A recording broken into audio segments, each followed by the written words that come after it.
mengangkat kisah misteri, ironis, dan tragis dari berbagai belahan dunia. Assalamualaikum warahmatullahi wabarakatuh. Salam revolusi akhlak. Kembali bersama saya Deng Iwan dalam Kisah Gelap. Dalam Kisah Gelap kali ini kita akan menyorot perjalanan sidang kasus pembunuhan Brigadir Joshua Huta Barat yang melibatkan sejumlah perwira tinggi Polri, diantaranya Ferdi Sambo dan Putri Chandrawati.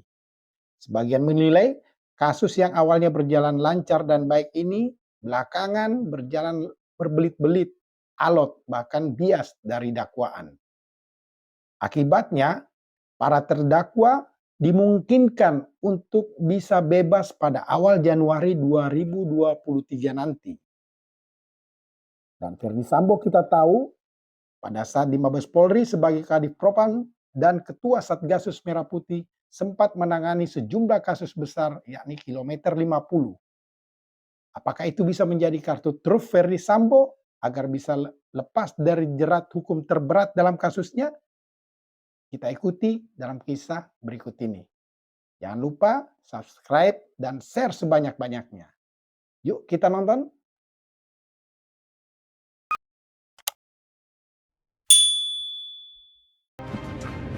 Pada Senin 10 Oktober 2022, Kejaksaan Negeri atau Kejari Jakarta Selatan resmi melimpahkan berkas perkara Ferdi Sambo dan kawan-kawan ke Pengadilan Negeri atau PN Jakarta Selatan untuk persidangan perkara penembakan Brigadir Nofriansyah Yosua Huta Barat. Sepekan kemudian, tepatnya Senin 17 Oktober 2022, sidang perdana kasus dugaan pembunuhan Brigadir Yosua digelar di Pengadilan Negeri Jakarta Selatan. Dalam kasus pembunuhan berencana, ada 5 tersangka, yakni Ferdi Sambo dan istrinya Putri Chandrawati, lalu 2 ajudan Sambo, yakni Richard Eliezer dan Ricky Rizal, serta asisten rumah tangga bernama Kuat Ma'ruf. Kelima terdakwa tersebut didakwa dengan pasal 340 subsidiar pasal 380 Yunto pasal 55 ayat 1 ke 1 KUHP. Pasal 340 mengatur pidana terkait pembunuhan berencana dengan ancaman pidana hukuman mati, pidana seumur hidup atau penjara 20 tahun. Sementara dalam kasus obstruction of justice atau perintangan penyidikan ada 7 tersangka, masing-masing Ferdi Sambo, Baikuni Wibowo, Cuk Putranto, Arif Rahman Arifin, Hendra Kurniawan, Agus Nurpatria, dan Irfan Widianto. Ketujuh terdakwa tersebut didakwa pasal 49 Yunto pasal 33 dan atau pasal 48 ayat 1 Yunto pasal 32 ayat 1 Undang-Undang ITE nomor 19 tahun 2016. Selain itu, mereka juga dijerat pasal 55 ayat 1 dan atau pasal 221 ayat 1 kedua dan atau pasal 233 KUHP. Dalam perjalanan sidang kasus tersebut, awalnya publik menilai berjalan baik. Namun, belakangan mulai muncul penilaian negatif karena jalannya persidangan dinilai tidak efektif dan efisien. Sebagaimana asas peradilan yang sederhana, cepat, dan biaya ringan. Asas ini tegas disebutkan dalam pasal 2 ayat 4 Undang-Undang nomor 48 tahun 2009 tentang kekuasaan kehakiman. Sederhana mengandung arti pemeriksaan dan penyelesaian perkara dilakukan dengan cara yang efisien dan efektif. Asas cepat, asas yang bersifat universal, berkaitan dengan waktu penyelesaian yang tidak berlarut-larut untuk memberi keadilan kepada para pihak. Adapun asas biaya ringan mengandung arti biaya perkara dapat dijangkau oleh masyarakat. Dalam persidangan yang masih terus berlanjut hingga saat ini, telah dihadirkan sekitar 50 saksi serta sejumlah saksi ahli, diantaranya ahli forensik dan mediko-legal, ahli psikologi, ahli pidana, ahli kriminolog, ahli filsafat, dan ahli digital forensik.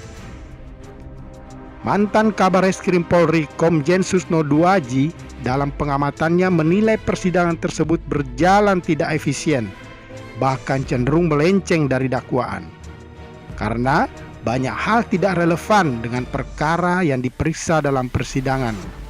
Misalnya, soal siapa orang tua anak angkat Sambo dan Putri Chandrawati, sampai pada dugaan pelecehan di Duren 3 Jakarta yang sebelumnya oleh Polri dinyatakan tidak terjadi.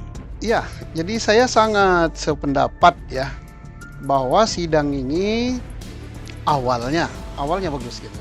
Tapi menjelang masuki pertengahan kelihatannya agak melenceng ya, membias gitu. Membias itu kenapa? Kasusnya sendiri adalah pembunuhan direncanakan dan pembunuhan biasa gitu ya, yang unsurnya sangat-sangat mudah gitu dibuktikan, yaitu barang siapa dengan sengaja menghilangkan dengan direncanakan menghilangkan jiwa orang lain. Jadi ada unsur barang siapa gitu dengan sengaja, kemudian menghilangkan orang lain, ada unsur direncanakan. Nah, tetapi betul tadi melenceng gitu. Melencengnya lebih banyak menanyakan hal-hal yang agak kurang relevan ya. Berkutat seperti misalnya menghabiskan waktu untuk meriksa anak siapa dari anak Bu PC yang kecil itu. Siapa bapaknya, siapa yang melahirkan. Wah, itu kan kurang relevan. Sampai juga bertanya-tanya gitu, pertanyaan berputar pada kasus pelecehan seks baik yang terjadi di Jakarta, yang toh itu sudah dihentikan oleh Polri, dinyatakan tidak ada peristiwa pelecehan seks itu. Tapi mundur ke belakang, pelecehan seks di Magelang dan lain-lain. Nah, ini kan menghabiskan waktu, buang energi, apalagi saksinya banyak sekali gitu, sampai 50 gitu. Terus mempersoalkan lagi. Akibat persidangan yang tidak berjalan efisien dan efektif itu, maka persidangan pun berjalan hampir 3 bulan sejak Kejari Jakarta Selatan melimpahkan berkas ke Pengadilan Negeri Jakarta Selatan pada 10 Oktober 2022 lalu. Dan itu membuka peluang bagi para terdakwa termasuk Ferdi Sambo dan istrinya Putri Chandrawati bisa bebas pada sekitar tanggal 10 Januari 2023 nanti. Hal itu telah diatur dalam pasal 26 Undang-Undang Nomor 8 Tahun 1981 tentang Hukum Acara Pidana atau KUHAP yang berbunyi, hakim pengadilan negeri yang mengadili perkara sebagai dimaksud dalam pasal 84 guna kepentingan pemeriksaan berwenang mengeluarkan surat perintah penahanan untuk paling lama 30 hari. Jika waktu sebagaimana tersebut pada ayat 1, apabila diperlukan guna kepentingan pemeriksaan yang belum selesai, dapat diperpanjang oleh ketua pengadilan negeri yang bersangkutan untuk paling lama 60 hari. Ketentuan sebagai tersebut pada ayat 1 dan ayat 2 tidak menutup kemungkinan dikeluarkannya terdakwa dari tahanan sebelum berakhir waktu penahanan tersebut, jika kepentingan pemeriksaan sudah terpenuhi. Setelah waktu 90 hari, walaupun perkara tersebut belum putus, terdakwa harus sudah dikeluarkan dari tahanan demi hukum. Meski penahanan para terdakwa bisa diperpanjang berdasarkan Surat Edaran Mahkamah Agung atau SEMA nomor 2 tahun 2014 tentang penyelesaian perkara di pengadilan tingkat pertama dan tingkat banding pada 4 lingkungan peradilan.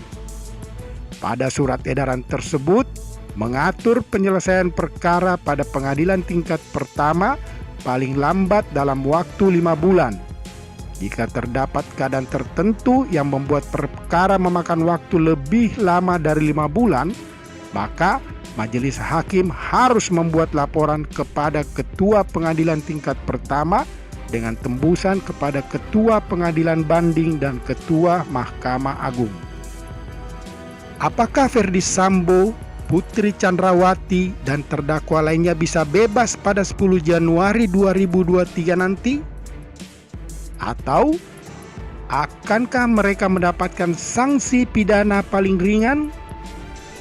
Pertanyaan itu muncul di benak publik karena publik mengetahui sebelumnya Ferdy Sambo memiliki jabatan atau posisi strategis di Polri, yakni sebagai Kadif Propam dan Kepala Satgasus Merah Putih.